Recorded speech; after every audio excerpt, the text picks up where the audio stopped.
Hey guys, how's it going? My name is Adam.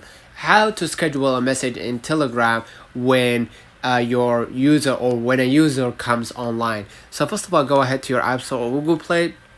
Double check if your Telegram app needs to be updated. If it does, just go ahead and do it. And if it doesn't, just move along to the next step. Now what I'm gonna do, I'm gonna just go ahead to my browser, and as we said before, don't tap or click the blue send arrow. Instead, type the message and then hold or touch the arrow blue button and then hit the schedule message, and you're gonna be able to pick a date and time to send that message automatically, right? So I'm gonna just apply those steps to, let's say for example, this person, right?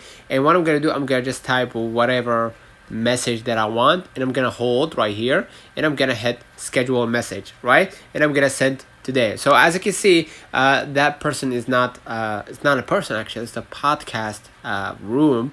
So I'm gonna just go ahead, let's say for example this individual, I'm gonna just type a message right here, hold right here, and hit schedule, and basically send it to whatever time that you actually want. And as you can see right here, this won't work. I'm gonna apply it to a person that that is from my contact. Basically, I'm gonna go ahead to, let's have example mom, hold right here, and I'm gonna hit schedule message, and you're gonna be able to see an option send when online, and select the date and time. And after you've done, just go ahead and hit send when online. That means that person, when he comes or she comes online, she will receive that message on that specific time that you scheduled. Let me know in the comments if this video helped you. Don't forget to like and subscribe. Thank you for watching.